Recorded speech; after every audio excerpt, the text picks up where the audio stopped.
If you're looking to create, grow, and sustain your wealth, download and subscribe to the Pain Points of Wealth podcast at BeBullish.com with Bob, Ryan, and Chris Payne. It's your podcast for market insights, money tips, and real talk on the economy. Download and subscribe at BeBullish.com.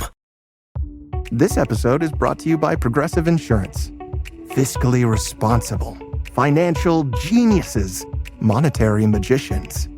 These are things people say about drivers who switch their car insurance to Progressive and save hundreds. Visit Progressive.com to see if you could save. Progressive Casualty Insurance Company and Affiliates. Potential savings will vary, not available in all states or situations.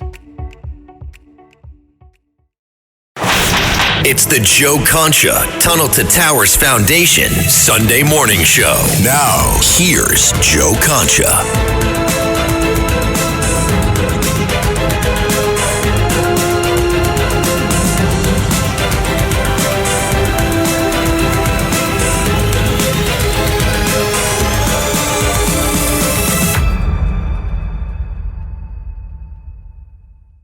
Okay, everybody, let's bring in a very special guest. She became my colleague not too long ago, signed with Fox News. About time.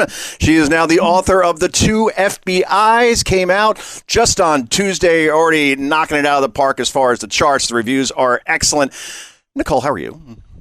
I'm doing fantastic. Thank you for having me, Joe. Of course. So you're a former special agent, FBI, and it took a lot of guts to do what you've done as far as going on Fox and other outlets and talking about the rot that is within the FBI. I mean, we think of the names of Comey and Page and Strzok and McCabe, obviously, who was signed by CNN about 5 minutes after he was fired for leaking to the press and lying about it.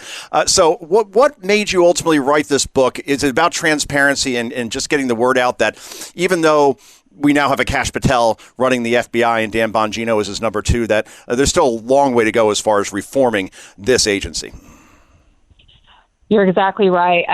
So just a little bit of background on the book. I was a witness to the 9/11 terrorist attacks in New York City. I was working for Merrill Lynch at the time. Oh, wow. And the book starts with, that's really what my motivation was. And I think to understand why what was happening at the FBI was so disturbing to me, you have to understand who I am and what my character was, literally going back to how I was raised and morals and knowing right between wrong and having integrity.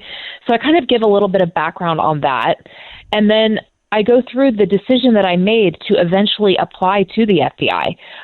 It was because of witnessing the 9/11 terrorist attacks. There was a moment in the elevator when I was leaving the World Financial Center where I literally had an epiphany, and it was literally, I think, from God saying, look, if you get out of here one day, you need to give back and serve your country. Wow. And stand as a witness of God. And that I never lost. And so I did. I had a successful career in finance. I worked here in New York and, Merrill Lynch, Bank of America Securities, doing prime brokerage. I went on to work for a multi-billion-dollar hedge fund in Beverly Hills. But there was something still missing. And I had a conversation with my father and with a prior colleague from Wall Street. And it was the prior colleague that said, have you ever considered applying to the FBI? And again, this is around the time of the subprime mortgage meltdown. So he thought it would be incredible if I could go into these, different financial firms and go in undercover and crack things up. And so I thought, I have never thought of the FBI. I don't come from a law enforcement family, but I have such tremendous amount of respect for law enforcement and for the military. And this could be a good way to keep that vow that I made to myself and to God on that elevator on 9/11. I went through the application process. Thankfully, I made it through. Pretty much at record speed. I was accepted into the FBI within about 7 to 8 months. I reported to Quantico in Quantico, Virginia, at the Marine Corps base. The training was intense. I talk about that in the book. Believe it or not, the top questions I still get to this day are, what made you apply? What was the application process like? And what was the training? And so I go into depth of what it was like, because it was a lot to become an FBI agent. It's a lot of sacrifice. I gave up a career in finance, but I did it because I love this country. So I started off at the FBI Miami, an incredible division, working violent crime. I started in white collar. I transferred over to violent crime. Imagine, Miami, you're running and gunning, as we call it, day in, day out, day in, day out. It was a lot of work. It was heavy. It was dark. I talk about how my faith carried me through some very dark times, but it was because I loved what I was doing and that I felt I was making an impactful difference, that I loved my job, I loved the mission I was on, and I kept going. And that is the work that I refer to in my book as FBI 1, the solid individuals that I worked with who just came to uphold the Constitution, protect Americans, and serve the people, help victims, and that's what we're supposed to do. But Joe, with time, FBI 2 came creeping in, and that's what I refer to as the political weaponization, the social justice warrior hacks that completely destroyed the agency that I once loved. Wow. The book is called The Two FBIs, The Bravery and Betrayal I Saw in My Time at the Bureau. Tell me what it was like, because I'm still trying to wrap my head around this, because I had a Jersey Shore beach house that we would rent it out, and we bring in a whole bunch of different people. And I felt like half my house worked at Merrill Lynch, probably at the same time you were there. And I could just never picture these folks, men and women, making the jump that you did, as you said, to FBI and violent crimes, and especially going through the training. What was it like getting through Quantico? Because I can imagine that's not something that you could go to the gym after work, at Merrill, but nothing can prepare you for this physically. Tell us what that was like. It's not even in the same realm. I think sometimes ignorance is bliss, and I talk about that in the book. If I'd known what I was getting myself into in many of these situations, I never would have done it, but I'm probably good that I didn't know, because I lived fearlessly. I'm like, you know what? Yeah, why not? I'll try. My life wasn't what I expected it to be. I thought I'd go to college, get married, have children, or, get married, have children, have a beautiful family. That's not what worked out for me. God had a different path. And so you're right. I walked into the academy, and, they're looking at me, and I know you can't tell based on the radio appearance, but blonde hair, blue-eyed, female, I love my stilettos. It is what it is. But they looked at me and they thought, oh, that's the hedge fund girl. I had to constantly prove I am here, I am qualified, I am not, some dumb blonde per se. And I say this in all humility, but my editor wanted to make sure it was in the book. Phase 2 of the FBI testing in order to get into the FBI is a panel with 3 FBI special agents, and it's a 1-hour discussion. You have to answer 13 questions. It's recorded. They score the scores for that. In addition, there's a writing sample that you have to do with a fake investigation. One of the panelists later on told me he's been doing it for over 20 years, and he said that he could count on one hand how many individuals got a perfect score on phase 2, and I was one of them. And so coming into the FBI as a female, those DEI initiatives that I think are absolutely ridiculous, no one should get a job because they're a female. No one should get a job based on their race or their gender. I mean, that's just, it's ridiculous.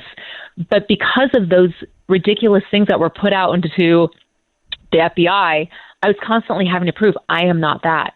So when I got to the training at Quantico, it runs the gamut. You've got legal training, interview and interrogation, behavioral analysis, practical applications unit, firearms, you name it, tactical driving. Like, it's a whole range, and I go into detail in the book. And I'll tell you right now, I'm from Texas. I am a very big believer in the Second Amendment, but I wasn't raised with guns in my home. My dad and mother, they had nothing against it. They just weren't firearms people. And I struggled with firearms at Quantico. I'd always loved to shoot for fun. But, Joe, it's very different when you've got a firearms instructor who's a former, Marine screaming at you and yelling at you, trying to break you down. And that's the right thing to do, because you know what? If you can't hack it, you shouldn't be there. Because if you're going to have the gun, the badge, and the credentials, you've got to be tough. And in my defensive tactics, This shrimp and coconut sauce is divine. What's your secret? Goya coconut milk. How does it taste so good? It's all in that real coconut flavor and that rich, creamy texture. What about thickeners and added sugars? None. Just smooth, coconutty goodness. What can I make with it? From curries to sweet treats like coconut flan, the possibilities are endless. Goya coconut milk. Take your cooking to the next level. No question about it. Find it in the Goya section of your local grocery store. If it's Goya, it has to be good.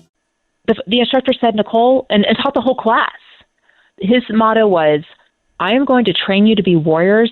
I'm going to train you that if you have to, you can literally take someone's life with your bare hands. And the motto that he lived by was, what's the worst thing that could happen? You could die. And that's how we were taught. And that's how that's what we were doing. And so I'm telling you, that's the FBI 1 that we used to be proud of. Could I tell you that that's how the Quantico training has been in the last 4 years under the Biden administration with all these DEI requirements? Absolutely not. And I talk about in the book how they took out certain training things that I was subjected to. They just took them out of the training altogether because people couldn't hack it. Well, if you couldn't hack it, you probably shouldn't be an FBI agent. And so I talk about the deterioration of the agency because of it wasn't just the political weaponization, which was absolutely horrific, but it was also the social justice warrior movement. I mean, you can't have weak agents who are expected to protect Americans. It doesn't work that way. Certainly not, and I have a feeling things have changed now that we have the aforementioned Kash Patel, Dan Bongino running the show. Unfortunately, Nicole, we do have to run, but again, I want to tell everybody, please do buy this book. It is gripping, and it's all real, and it gives you, as Nicole described it, FBI 1 and FBI 2. And again, the rank and file, these guys that go out there and put their lives on the line, like Nicole described, they deserved all the praise. It was those schmucks at the top that ruined everything for everybody. Fortunately, elections have consequences, and we have new leadership over there. The two FBIs, the bravery and betrayal I saw in my time at the Bureau. Nicole Parker, thanks so much. I will see you in a green room soon, I hope over at Fox News. Thank you so much, and God bless. God bless you, too. And we'll be back with the Joe Concha Tunnel to Towers Foundation Sunday morning show in just a moment. It's the Joe Concha Tunnel to Towers Foundation Sunday morning show. If you're looking to create, grow, and sustain your wealth, download and subscribe to the Pain Points of Wealth podcast at BeBullish.com with Bob, Ryan, and Chris Payne. It's your podcast for market insights, money tips, and real talk on the economy. Download and subscribe at BeBullish.com.